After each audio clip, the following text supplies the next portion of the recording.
കഴിഞ്ഞ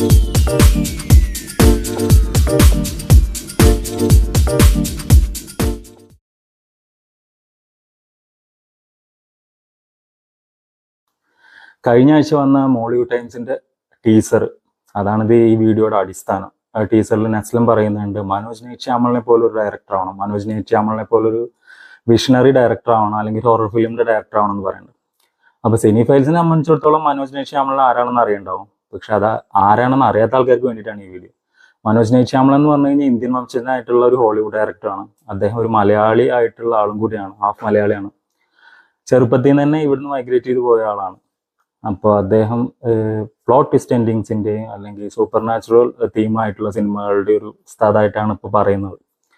അദ്ദേഹത്തിന്റെ ചെറുപ്പത്തിൽ തന്നെ അദ്ദേഹം ഷോർട്ട് ഫിലിംസ് എടുക്കുന്നതിൽ, അതായത് ഈ ടീസറിൽ പറഞ്ഞ പോലെ അദ്ദേഹത്തിന്റെ അച്ഛൻ ചെറുപ്പത്തിൽ ഒരു ക്യാമറ വാങ്ങിക്കൊടുത്ത് വെച്ചിട്ട് 17 വയസ്സാകുമ്പോഴേക്കും 45 ഷോർട്ട് ഫിലിംസ് എടുത്തു എന്ന് പറയുന്നുണ്ട്.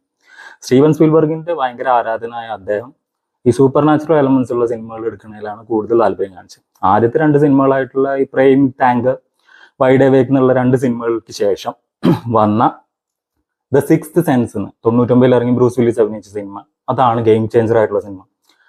ആ സിനിമ 6 ഓസ്കാർ നോമിനേഷൻ വരെ നേടിയിട്ടുള്ള, അതായത് ചരിത്രത്തിൽ ഇന്ന് വന്ന സിനിമകളിൽ പ്ലോട്ട് ട്വിസ്റ്റ് എൻഡിങ്സിൽ ഭയങ്കര ഫേമസ് ആയിട്ടുള്ള സിനിമ. അത് കണ്ട ആൾക്കാർക്ക് അറിയാം. തുടർന്ന് വന്നിട്ടുള്ള അൺബ്രേക്കബിൾ, ഒരു സൂപ്പർ ഹീറോ തീമിനെ വേറൊരു രീതിയിൽ കണ്ട, അതായത് ബ്രൂസ് വില്ലിസിന്റെ അഭിനയിച്ച സിനിമ. മെൽ ഗിബ്സന്റെ സയൻസ് എന്ന് പറഞ്ഞ സിനിമ. അഡ്രിയാൻ ബ്രോഡിയും വാക്യൂം ഫീനിക്സും അഭിനയിച്ച ദ വില്ലേജ് എന്ന് പറഞ്ഞ സിനിമ. ഇത് അദ്ദേഹത്തിന്റെ ഒരു സുവർണ്ണ കാലഘട്ടമായിരുന്നു. ഇതിന്റെയൊക്കെ മെയിൻ തീമുകൾ അന്യഗ്രഹജീവികളും സൂപ്പർ നാച്ചുറൽ എലമെന്റ്സും ഒരു സസ്പെൻസ് മൂഡുള്ള ഹൊറർ മൂഡുള്ള സിനിമകളും ആയിരുന്നു. ഇതാണ് അദ്ദേഹത്തിന്റെ പീക്കായിട്ടുള്ള ഫസ്റ്റ് ഫേസ്.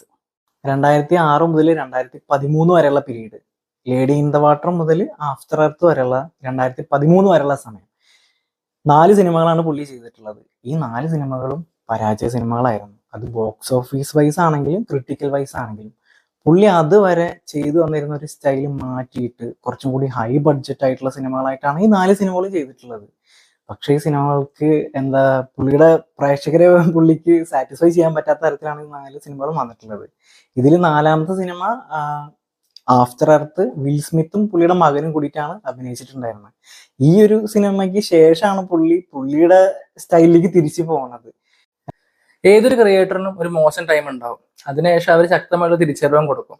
അതുപോലെ തന്നെയാണ് മനോജ് ശ്യാമളന്റെ ഒരു ഭയങ്കര മോശം ഫേസിന് ശേഷം പുള്ളി 2015 ഒരു കംബാക്ക് കൊടുക്കുകയുണ്ടായി. അതിൽ ഫസ്റ്റ് ഫിലിം ദ വിസിറ്റ് പറഞ്ഞ സിനിമയായിരുന്നു. അത് ചെറിയൊരു ബജറ്റിൽ വന്നിട്ട് വലിയൊരു വിജയമായിട്ട് മാറുള്ള ഒരു ഹൊറർ സിനിമയായിരുന്നു.